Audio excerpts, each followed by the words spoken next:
El libro del que vamos a conversar lleva por título Cómo hacer que te pasen cosas buenas y su autora es Marian Rojas Estape, una psiquiatra española que, además de provenir de una familia con larga tradición académica y científica, hija del psiquiatra Enrique Rojas e Isabel Estape, trabaja en el Instituto Español de Investigaciones Psiquiátricas en Madrid, a pesar de que, a primera vista, el título pueda parecer algo ligero o incluso poco científico. En sus páginas se desarrolla un planteamiento sólido basado en investigaciones, estudios y años de experiencia clínica. Marian sostiene que la forma en que cada uno decide enfrentar los retos cotidianos, desde una entrevista laboral hasta una cita romántica, influye directamente en la manera en que finalmente se desarrollan los acontecimientos. Lo más llamativo es que esta idea, que podría parecer una frase motivacional, está hoy respaldada por evidencia científica. La actitud con la que una persona enfrenta cualquier circunstancia modifica la respuesta emocional y fisiológica del organismo. Si alguien, por ejemplo, tiene por delante un compromiso social que le provoca incomodidad o un examen que le genera inseguridad, la predisposición mental con la que se aproxima a ese momento influye de manera determinante en su rendimiento, en cómo se siente y en la percepción final de la experiencia. La forma de interpretar lo que ocurre es, en gran medida, la forma de vivirlo. Ya no hablamos únicamente de lo que pasa, sino del significado que cada uno le atribuye. La felicidad, dice Marian, no depende tanto de los hechos externos como de la interpretación que hacemos de ellos. Esta interpretación se apoya en tres pilares fundamentales. El primero es el sistema de creencias. Cada persona tiene un conjunto de ideas sobre sí misma, sobre los demás y sobre la vida, y estas creencias no siempre son evidentes, pero actúan como filtros automáticos. Frente a una misma situación, una persona puede pensar esto es un desastre y otra sentir qué gran oportunidad. Lo que creemos condiciona cómo vemos el mundo.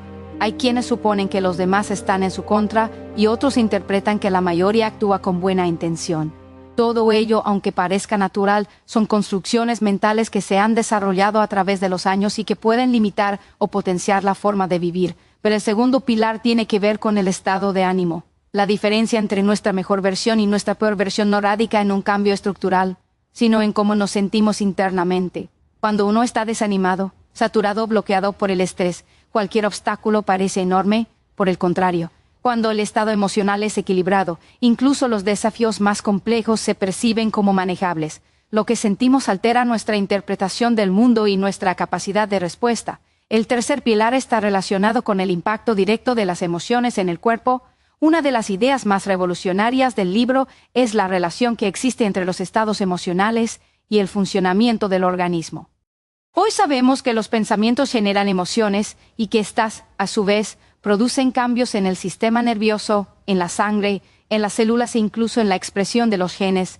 Marian describe investigaciones actuales en las que estudian cómo el estilo emocional influye en la modificación genética. Personas que reaccionan con resentimiento, negatividad o preocupación constante activan mecanismos biológicos muy diferentes a los de quienes tienden a afrontar la vida con ilusión, esperanza o serenidad. Los neuropéptidos, pequeñas moléculas que transmiten información emocional al cuerpo, modulan el funcionamiento celular. De esta forma, se puede hablar metafóricamente de células contentas, células tristes o células irritadas. Porque dependiendo de las emociones que se activan, las células responden de manera distinta. Esto tiene una influencia directa en la salud física y en el desarrollo de enfermedades. Si el cuerpo estuviera aislado de lo que sentimos, la vida sería mucho más simple, pero no es así. Vivimos en una sociedad que, a pesar de ser una de las más avanzadas de la historia en términos tecnológicos, científicos y de bienestar material, muestra índices altísimos de ansiedad, estrés, depresión y otros trastornos relacionados con el estado de ánimo. Según los datos que comenta la autora, alrededor del 20% de la población está medicada por problemas emocionales. Esto revela una paradoja inquietante. Cuanto más progreso alcanzamos, más enfermos emocionalmente parecemos estar. Una de las claves que Marian analiza para comprender esta situación es el cortisol, la hormona del estrés. Esta sustancia es esencial para la supervivencia. Actúa como un mecanismo de alerta que permite activar el cuerpo ante posibles amenazas.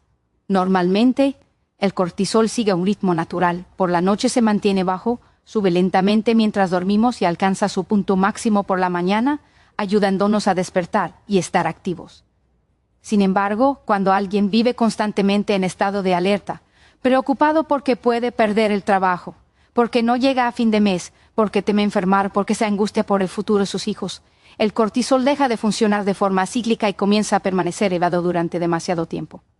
Aquí ocurre algo sorprendente. El cuerpo no distingue entre una amenaza real y una imaginaria, tanto si la situación es concreta como si solo existe en la mente. La reacción fisiológica es la misma. Un simple pensamiento catastrófico puede activar el mismo mecanismo que un suceso auténtico. Esto significa que la mente tiene la capacidad de alterar el equilibrio biológico del organismo, incluso cuando nada externo ocurre realmente. Cuando el cortisol permanece en niveles altos durante mucho tiempo, surge lo que la autora llama una intoxicación por cortisol. Los efectos pueden aparecer en distintos niveles. En el plano físico, muchas personas experimentan temblores en el párpado, caída del cabello, cambios en la piel, aparición de eczemas, urticarias, migrañas, fibromialgia, contracturas musculares y alteraciones intestinales como el síndrome de colon irritable. A largo plazo incluso puede influir en enfermedades neurológicas y se ha estudiado su relación con ciertos tipos de cáncer, especialmente aquellos asociados a procesos inflamatorios. Las metástasis, explica Marian, tienen más probabilidad de desarrollarse en núcleos inflamados del cuerpo. Además, se produce una curiosa reacción. Muchas personas se enferman justo al comenzar el fin de semana o durante las vacaciones, cuando el cuerpo por fin intenta relajarse después de estar demasiado tiempo en tensión. También se observa irritabilidad creciente, fallos de memoria, porque el cortisol afecta al hipocampo, y alteraciones del sueño. Quienes viven estrés continuo no consiguen desconectar por la noche, sufren microdespertares y se levantan agotados, como si no hubieran descansado. Para Marian, esta es la prueba de que vivimos en una época inflamada, una sociedad en la que el estrés se ha convertido en una forma permanente de funcionamiento. Pero la pregunta inevitable es ¿qué podemos hacer? La recomendación clásica: desvincularse del sistema frenético, reducir el estrés, aprender a relajarse, no exagerar la importancia de lo que no lo tiene, es válida, pero a menudo difícil de aplicar. Por ello, la autora propone estrategias más prácticas y con base científica. La primera es el ejercicio físico, un método sencillo y eficaz para reducir el cortisol. Muchas personas descubren que no pueden rendir adecuadamente si no incorporan el deporte a su rutina. La segunda estrategia consiste en educar los pensamientos. Si cada emoción proviene de un pensamiento, cambiar la forma de pensar puede transformar la experiencia emocional. La voz interior, esa que critica, exagera, anticipa lo peor o sabotea los intentos de mejorar, debe entrenarse para convertirse en una aliada. Cuando la voz interior se vuelve constructiva, realista e incluso motivadora, el cerebro reacciona positivamente, mejora la creatividad y se activa la corteza prefrontal, la zona encargada de la toma de decisiones y la resolución de problemas. La tercera estrategia es permitirnos tener sueños, metas e ilusiones. La ilusión, neurológicamente, tiene un efecto transformador. Cuando una persona se ilusiona por algo, por pequeño que sí, se activa el flujo sanguíneo en zonas del cerebro relacionadas con la motivación y la creatividad. Esto demuestra que la esperanza no es solo un sentimiento poético, sino un motor biológico.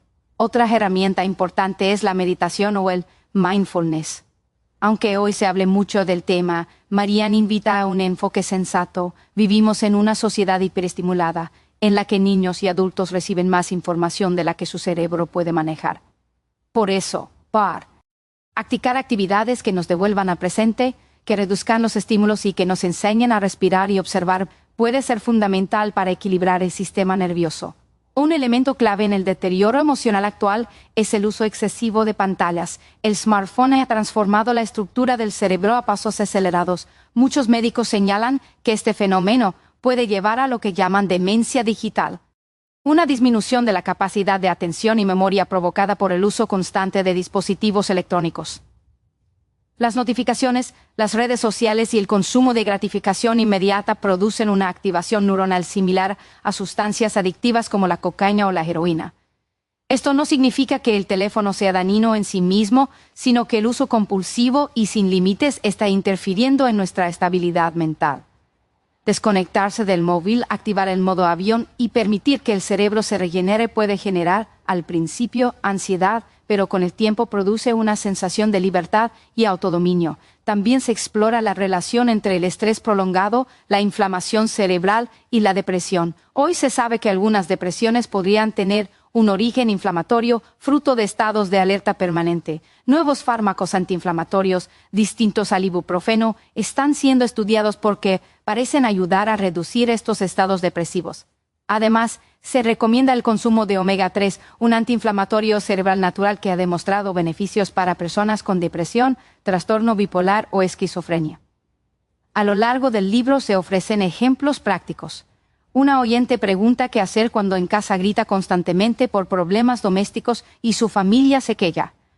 Mariana explica que guardar las emociones enferma, pero expresarlas con agresividad rompe vínculos. La clave es la asertividad, comunicar lo que sentimos sin dañar a los demás, explicando con calma que nos duele o nos afecta. Otro ejemplo es el de una persona obsesionada con aprovechar al máximo el tiempo. Atrapada por la cronopatía, la enfermedad del tiempo, vivir pendiente del reloj, incapaz de descansar, puede conducir a ataques de pánico o problemas cardíacos. A veces, la vida obliga a parar de golpe, pero también se puede aprender a frenar voluntariamente, leer sin mirar el móvil, caminar sin prisa, disfrutar de una conversación sin estar pendiente del reloj. La creatividad y las grandes ideas de la humanidad, recuerda Marian, nacieron en momentos de descanso, no durante la agitación constante. La mente necesita silencio para producir claridad. Finalmente, la autora invita a reflexionar sobre el estilo de vida actual y sobre cómo pequeñas decisiones pueden transformar el bienestar emocional y físico. Cómo hacer que te pasen cosas buenas no solo es un libro de autoayuda, es una guía científica y humana para comprender cómo funcionamos y qué podemos hacer para vivir mejor.